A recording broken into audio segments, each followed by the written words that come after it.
In 2025, history stands on the threshold once again. With the passing of Pope Francis, the Catholic Church, home to more than 1.3 billion faithful, prepares to choose its next leader. The world watches. Not just the faithful, but leaders, governments, and historians, all aware that the choice of the next pope will shape the future of the Church, and perhaps even the course of global events.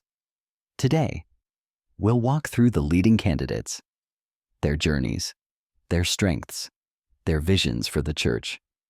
From long-shot possibilities to top contenders, this is the story of who could soon wear the white.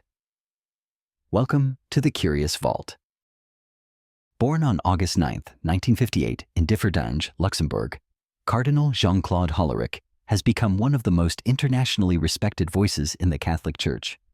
Ordained as a Jesuit priest in 1990, Hollerich spent years serving abroad, including a long tenure in Japan, where he taught and worked in university chaplaincy. In 2011, he was appointed Archbishop of Luxembourg, and a decade later, he was made a cardinal by Pope Francis in 2019. Today, Hollerich serves as the president of the Commission of the Bishops' Conferences of the European Union, Comice, where he advocates for dialogue between faith and European political institutions. He is widely recognized for his strong commitment to social justice, his calls for church reform, and his emphasis on building bridges between tradition and the modern world. Seen as a moderate voice, Hollerich supports deeper discussions on topics often considered sensitive within church circles, while maintaining fidelity to the essentials of Catholic teaching. While his candidacy is considered an outside possibility, his broad international experience and reputation as a consensus builder make him a voice to watch. Born on October 11, 1955 in Rome, Italy, Cardinal Matteo Zuppi is widely regarded as one of the most pastoral and compassionate leaders in the Church today. Ordained a priest in 1981, he spent much of his early ministry with the community of Sant'Egidio, working closely with marginalized communities and even mediating peace negotiations in Mozambique during the 1990s. In 2012, he was appointed Auxiliary Bishop of Rome, and 3 years later, he became Archbishop of Bologna, one of Italy's most prominent dioceses. Pope Francis elevated him to the College of Cardinals in 2019, and in 2022, he was elected president of the Italian Episcopal Conference, giving him major influence in shaping the Church's future in Italy. Zuppi is known for his humble style, his emphasis on dialogue, and his efforts to reach those often left at the margins of society. Often called the Pope Francis of Italy, he is seen as a bridge builder, someone capable of holding both tradition and reform together within the life of the Church. While he remains a moderate choice, his pastoral vision and proven track record in peace-building make him a name to watch closely. Born on June 15, 1945, in the small village of Orus in Guinea, Cardinal Robert Sarah is one of the strongest voices for tradition and spiritual depth in the modern Catholic Church. Ordained as a priest in 1969 at just 24 years old, he rose quickly through church leadership, becoming Archbishop of Conakry in 1979. At the time, the youngest Catholic bishop in the world.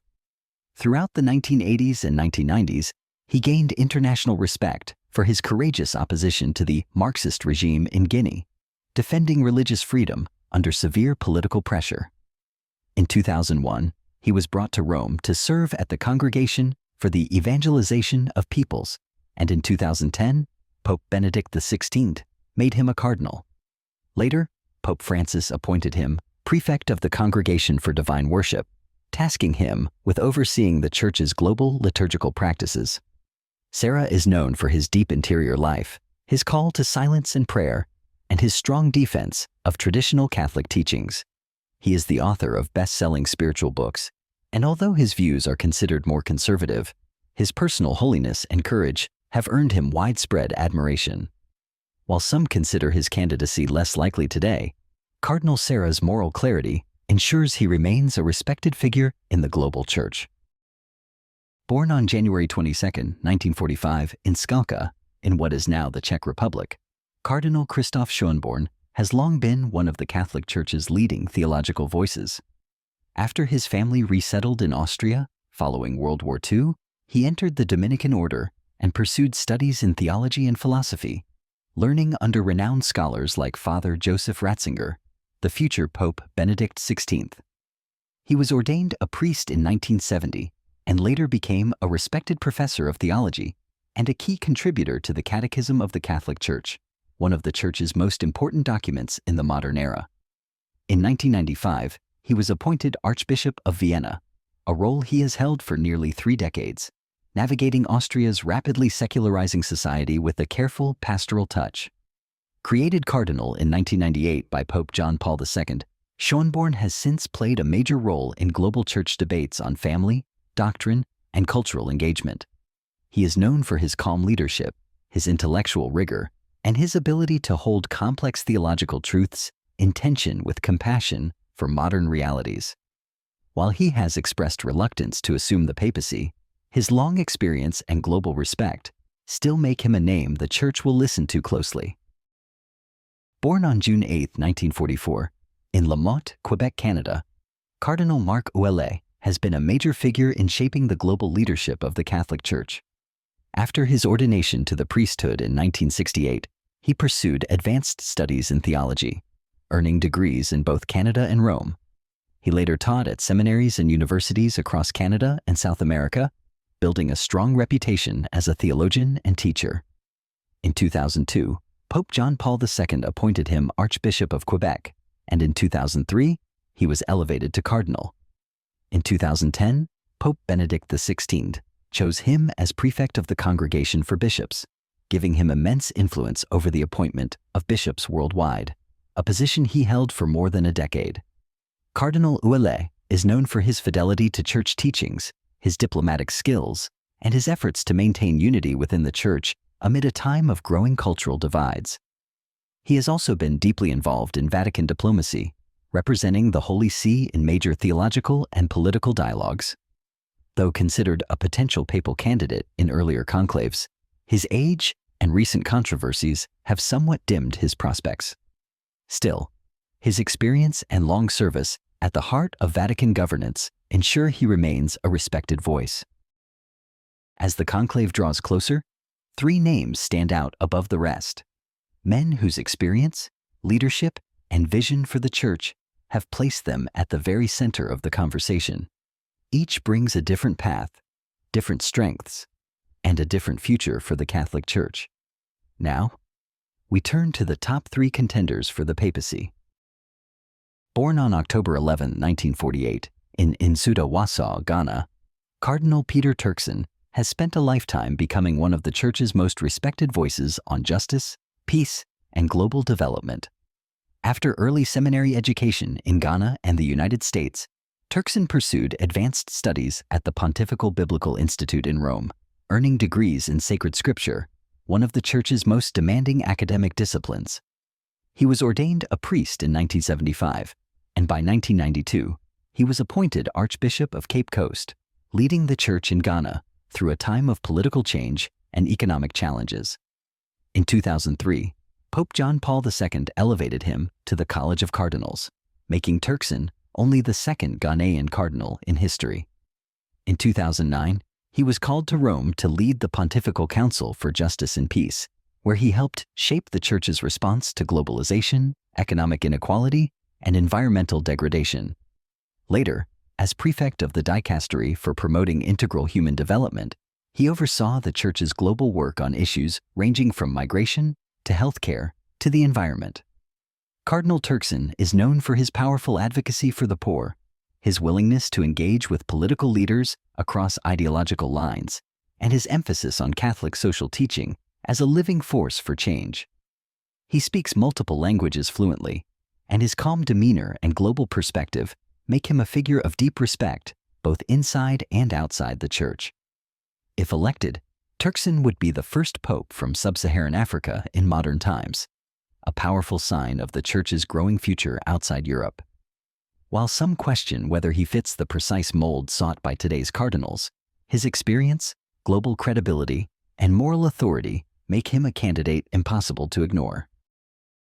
Born on June 21, 1957, in Manila, Philippines, Cardinal Luis Antonio Tagle has become one of the most beloved and influential figures in the Catholic Church today, especially across Asia and the developing world. After entering seminary at a young age, Tagle earned his licentiate and doctorate in sacred theology at the Catholic University of America, where his dissertation focused on the evolution of episcopal authority during the Second Vatican Council. Ordained a priest in 1982, he quickly became known for his deep theological mind, paired with a remarkable ability to speak plainly and connect emotionally with ordinary people. In 2001, he was appointed Bishop of Emus, where he emphasized living simply, staying close to the poor, and renewing parish life.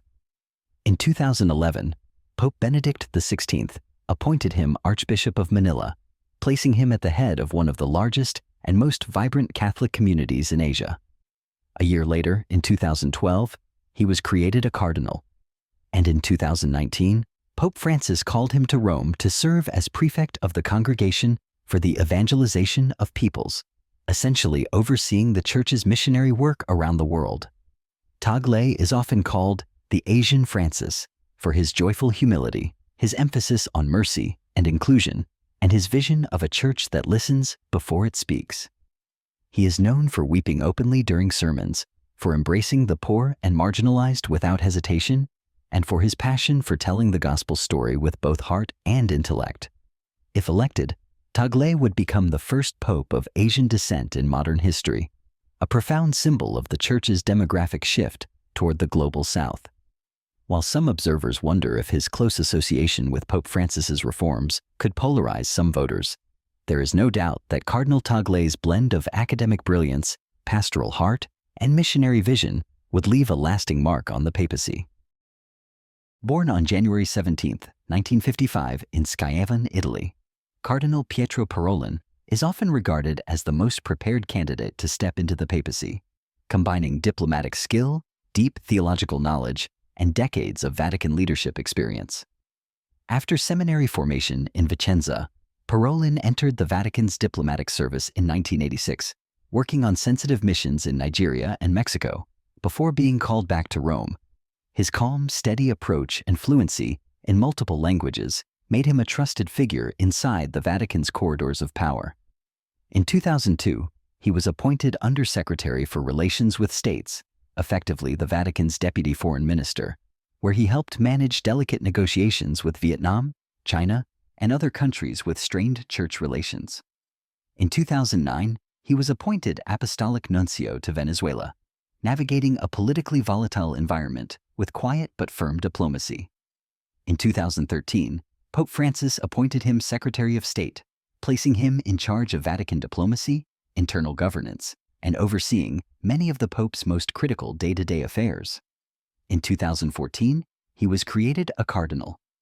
Parolin is known for his ability to balance loyalty to the Pope with practical, behind-the-scenes influence. He has been praised for helping broker the Vatican's historic, though controversial, provisional agreement with China over the appointment of bishops. He was also instrumental in the Vatican's role in facilitating dialogue between the United States and Cuba during the Obama administration.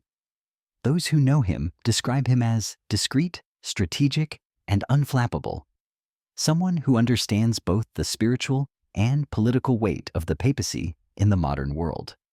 If elected, Cardinal Parolin would represent a continuation of the diplomatic and pastoral style of governance seen under Pope Francis, but with even greater attention to navigating international politics and internal church unity.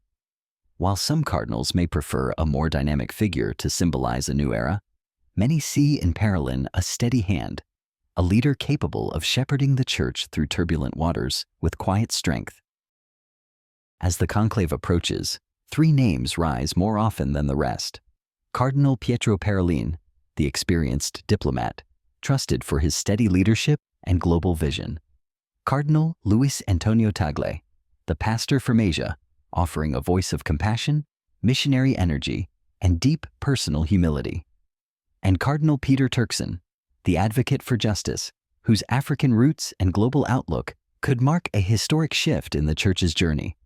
Yet, if history teaches us anything, it is that conclaves do not follow polls or predictions.